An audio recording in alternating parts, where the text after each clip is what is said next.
नमस्कार दोस्तों। वो विमल कुमार को बोला, आप लोग धन्य हो। एक मैं हूँ जिसके घर में इतना धन होने के बाद भी सुकून नहीं है। विमल कुमार ने कहा, रुको बाबूजी। उसने मंदिर में जाकर कृपा प्रसाद के मस्तक पर श्री जी का तिलक लगा दिया।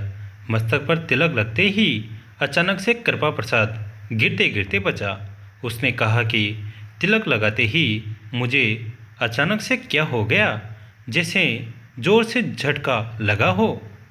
विमल कुमार और उसके पिताजी मुस्कुराकर बोले, कृपा प्रसाद जी, ये तिलक नहीं, ये आपके लिए किशोरी जी की कृपा की घंटी है जो अब बच चुकी हैं। न जाने आपने पिछले जन्म में कौन से अच्छे कर्म किए थे जो आपको इस उम्र में आकर भक्ति का मार्ग पता लगने लगा है। नहीं तो कितने धनवान लोग ऐसे ही हैं, भगवान का नाम लिए बगैर इस दुनिया से चले जाते हैं।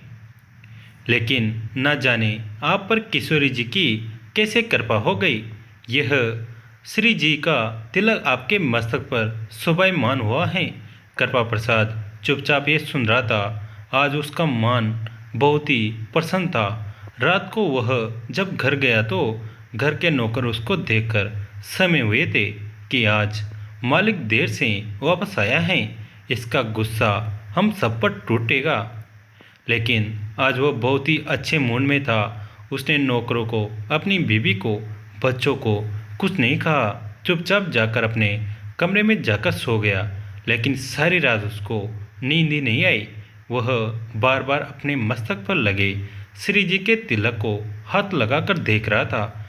जब जब हाथ लगाता था तब तब उसके शरीर में अजीब सी हलचल होती, जैसे वह किसी देवी के चरणों को छू रहा है। बड़ी मुश्किल से उसने अपनी रात काटी। सुबह उठा तो उससे रहा ना गया और वह सुबह सुबह ही विमल कुमार के घर गया और उनको कहने लगा कि आप किस देवता की पूजन करते हो। विमल कुमार तो घर नहीं था, लेकिन उसकी माताजी और बहन घर पर थी। उन्होंने कहा कि हमारे घर की रौनक हमारे कृपा सरकार किशोरी जी और ठाकुर जी की हैं। ये बहुत करुणामयी हैं। जिंदगी में एक बार ठाकुर जी और किशोरी जी का नाम लेने से ही जिंदगी के सारे पाप नष्ट हो जाते हैं। कृपा प्रसाद को यह घर किसी मंदिर से कम नहीं लग रहा था। तभी अचानक से विमल कुमार, उसके पिताजी भी घर पर आ गए। विमल कुमार के पिताजी ने कृपा प्रसाद को एक छोटी सी राधा कृष्ण की प्रतिमा, जो कि एक ही रूप में थी, उसको दी। उसने कहा कि तुम इसको घर ले जाओ और एक झोली माला दी और कहा कि इससे हरे कृष्ण का नाम जाप निरंतर करो तो तुम्हारा घर भी स्वर्ग से सुंदर हो जाएगा। कृपा प्रसाद ने विमल कुमार की माताजी को कहा कि क्या आज आप मुझे फिर भोजन कराएंगे? मुझे आपके भोजन में अमृत सा स्वाद आ रहा था। विमल कुमार की माताजी बोले, क्यों नहीं। उसने कहा कि आप भी ठाकुर जी और किशोरी जी को भजो और उनको भोग लगाओगे तो आपके घर भी अमृत रूपी प्रसाद बनेगा। विमल कुमार चुपचाप सुनता रहा। भोजन को पाकर और हाथ में ठाकुर जी और किशोरी जी की प्रतिमा को लेकर वो घर गया। घर जाकर अपने कमरे में जाकर उस प्रतिमा को अपने कंठ से लगाकर खूब रोया। ये तो उस पर एक तरह की कृपा ही थी। तभी उसने देखा कि अचानक से उसकी पत्नी उसके कमरे में आई और कहने लगी, आज आपकी तबीयत कैसी है? ये सुनकर वो हैरान हो गया। पत्नी के साथ साथ उसके बच्चे भी कमरे में आ गए और कहने लगे, पिताजी, हमें नहीं पता था कि आप बीमार हो। अब आपकी तबीयत कैसी है? ये देखकर कृपा प्रसाद खूब हैरान हुआ।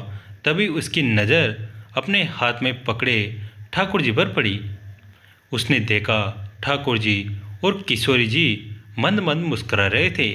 वह मन में सोचने लगा, यह जरूर इनकी ही कृपा है जो मुझ पर होनी शुरू हो गई है।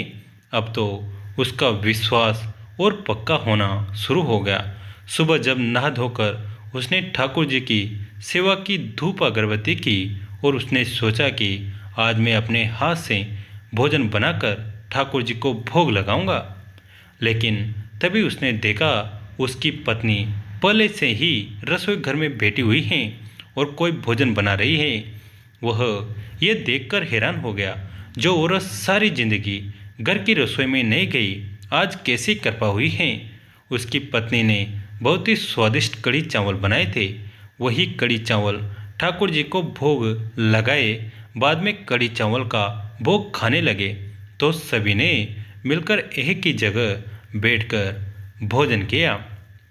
कृपा प्रसाद को आज बहुत ही अच्छा लगा और जब उसने भोजन का पहला कौर मुंह में डाला तो इतना हैरान हुआ, क्योंकि विमल कुमार के घर के भोजन जैसा ही स्वाद उनके घर के भोजन में भी था। वह एक कौर मुंह में डालता और उसकी आंखों में आंसू निकलते जाते। भोजन के साथ साथ आज वो आंसू भी अपने अंदर भोजन के साथ खाए जा रहा था। आज उसको बहुत ही सुकून मिल रहा था।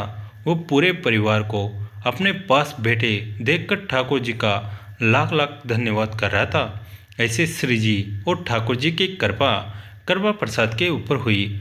उसी दिन वो विमल कुमार के घर गया और वो विमल कुमार के चरण में पड़ गया और कहने लगा, तुम वास्तव में दिल के डॉक्टर हो, जो तूने मेरे अहंकारी दिल का इलाज ठाकुर जी और किशोरी जी के नाम के औजारों से किया है। इसलिए हमें भी निरंतर ठाकुर जी का नाम जपते हुए अपने पांचों इंद्रियों काम क्रोध मोह लोभ और अहंकार पर काबू पाएंगे। तभी हमें ठाकुर जी की कृपा प्राप्त हो सकती है। दिखावे से की गई भक्ति केवल यहीं रह जाएगी। लेकिन जब हम अपने पांचों इंद्रियों पर काबू पाकर अपनी इच्छाओं को मारकर ठाकुर जी का नाम लेंगे, तभी हमें ठाकुर जी की शरण प्राप्त होगी और उनकी कृपा दृष्टि हम पर सदा बनी रहेगी। जय जय श्री राधे। दोस्तों, कैसी लगी ये कहानी कमेंट करके ज़रूर बताएं।